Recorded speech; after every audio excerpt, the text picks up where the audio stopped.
133 credit എന്ന് പറയുന്നത് എന്തൊക്കെയാണ് എന്നാണ് ഈ സ്ലൈഡ് കാണിക്കുന്നത്. ഇത് BBA ആണെങ്കിലും BCA ആണെങ്കിലും UGC കോഴ്സുകൾക്കാണെങ്കിലും സെയിം തന്നെയാണ്. BBA പൂർത്തീകരിക്കണമെങ്കിൽ 133 ക്രെഡിറ്റ് വേണം, BA ആണെങ്കിൽ 133 ക്രെഡിറ്റ് വേണം, BCom ആണെങ്കിൽ 133 ക്രെഡിറ്റ് വേണം. ക്രെഡിറ്റ് എന്ന് പറഞ്ഞാൽ വളരെ സിമ്പിൾ ആയിട്ട് പറഞ്ഞാൽ ഒരു ലെക്ചർ അവറിന് ഒരു ക്രെഡിറ്റ് എന്നാണ് മനസ്സിലാക്കേണ്ടത്. മനസ്സിലായില്ലേ? ഇപ്പൊ BSc ഇലക്ട്രോണിക്സ് പഠിക്കുന്ന ഒരു വിദ്യാർത്ഥി അവന്റെ ആദ്യത്തെ സെമിസ്റ്ററിൽ ഡിജിറ്റൽ ഇലക്ട്രോണിക്സ് എന്ന് പറയുന്ന ഒരു കോഴ്സ് ഉണ്ട്. ഡിജിറ്റൽ ഇലക്ട്രോണിക്സ് ആ കോഴ്സിന് ആഴ്ചയിൽ 4 തിയറി അവറാണ്. ആഴ്ചയിൽ 4 തിയറി അവറാണ്. അപ്പൊ അതിന്റെ ക്രെഡിറ്റ് എന്ന് പറയുന്നത് 4 ആയിരിക്കും. അത് പ്രാക്ടിക്കൽ ഉള്ള കേസിൽ ചില വ്യത്യാസമുണ്ട്, എങ്കിലും പൊതുവെ ലെക്ചർ അവറാണ് ക്രെഡിറ്റ് എന്ന് പറയുന്നത്. മനസ്സിലായില്ലേ? അപ്പൊ നമ്മള് 21 ക്രെഡിറ്റ് ആണ് നോർമലി ഒന്നാം സെമസ്റ്ററിലെ എല്ലാ വിദ്യാർത്ഥികൾക്കും അസൈൻ ചെയ്തിരിക്കുന്നത്. രണ്ടാം സെമസ്റ്ററിൽ 22 ആയിരിക്കാം, ചില ഏറ്റക്കുറച്ചുകൾ അവിടെ ഉണ്ട്.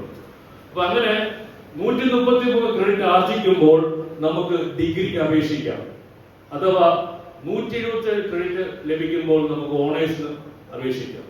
ഈ 133 ക്രെഡിറ്റിന്റെ ക്ലാസിഫിക്കേഷൻ അവിടെ കാണിച്ചിരിക്കുന്നു. മേജർ എന്ന് പറഞ്ഞ ഇലക്ട്രോണിക്സ് അഡ്മിഷൻ എടുത്തിരിക്കുന്നവന്റെ മേജർ ഇലക്ട്രോണിക്സ് ആയിരിക്കും, കൊമേഴ്സിന്റെ മേജർ കൊമേഴ്സ് ആയിരിക്കും, BBA മേജർ എന്ന് പറയുന്നത് മാനേജ്മെന്റ് ആയിരിക്കും. അപ്പൊ ആ പ്രധാനപ്പെട്ട വിഷയത്തിൽ അല്ലെങ്കിൽ കോറിൽ നമ്മൾ 68 ക്രെഡിറ്റ് മിനിമം ഉണ്ടായിരിക്കണം. ദെൻ ഒന്നെങ്കിൽ സ്വന്തം ഡിപ്പാർട്ട്മെന്റ് അല്ലെങ്കിൽ അലൈഡ് ഡിപ്പാർട്ട്മെന്റ് ഓഫർ ചെയ്യുന്ന മൈനറിൽ 24 ക്രെഡിറ്റ് ഉണ്ടായിരിക്കണം. പിന്നെ AEC എന്ന് പറയുന്നത് ബേസിക്കലി ഇംഗ്ലീഷാണ്. ഇംഗ്ലീഷിന്റെ 3 സെമസ്റ്ററുകളായിട്ട് നമുക്ക് 12 ക്രെഡിറ്റ് വേണം. Then SCC skill enhancement course ഉണ്ട്, വാല്യൂ അഡീഷൻ കോഴ്സ് ഉണ്ട്, മൾട്ടി ഡിസിപ്ലിനറി കോഴ്സ് ഉണ്ട്. ഇതെല്ലാം ഓരോ സെമസ്റ്ററിലായിട്ടാണ്.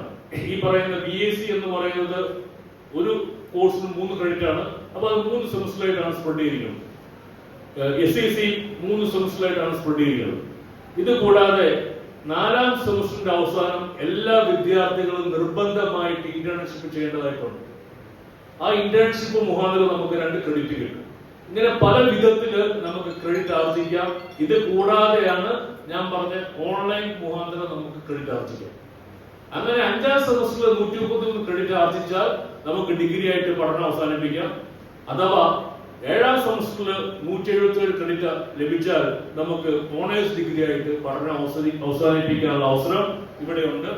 ഇത് കൂടാതെ ഞാൻ നേരത്തെ പറഞ്ഞിരിക്കുന്ന ഫീച്ചേഴ്സ് എല്ലാം ഇതിന്റെ ഭാഗമാണ്. സ്വിച്ചിങ് ആണ് ഏറ്റവും വലിയ അട്രാക്ഷൻ. നമുക്ക് അങ്ങോട്ടും ഇങ്ങോട്ടും സ്വിച്ച് ചെയ്യാം, നമുക്ക് പഠിക്കാനുള്ള വിഷയങ്ങൾ ചൂസ് ചെയ്യാം. നമ്മുടെ കോളേജിൽ ചെറിയ ലിമിറ്റേഷൻ ഉണ്ട്. ഇവിടെ UGCയിലെ 3 പ്രോഗ്രാംസേ ഉള്ളൂ. അതേസമയം എറണാകുളത്തെ SH പോലുള്ള കോളേജുകളിൽ 13ഓളം ഡിഗ്രി ഡിപ്പാർട്ട്മെന്റുകളുണ്ട്. ഓരോ കുട്ടിക്കും അവന് ഇഷ്ടമുള്ളത് പഠിക്കാനുള്ള സാഹചര്യമുണ്ട്. അപ്പൊ നമ്മുടെ ഇവിടെ ഇതിന്റെ ഇംപ്ലിമെന്റേഷനിൽ ചെറിയൊരു ലിമിറ്റേഷൻ ഉണ്ട് എന്ന് മാത്രമേ ഉള്ളൂ. എങ്കിലും വളരെ ഭംഗിയായിട്ട് കഴിഞ്ഞ വർഷം ഈ ഒരു സംഭവം നടത്തിക്കൊണ്ടുപോയി. ഇതിന്റെ ഇവാലുവേഷൻ രീതിയൊക്കെയാണ് ക്ലാസ് തിരിക്കുന്നത്. ഇതിന്റെ അകത്ത് 2 രീതിയിലുള്ള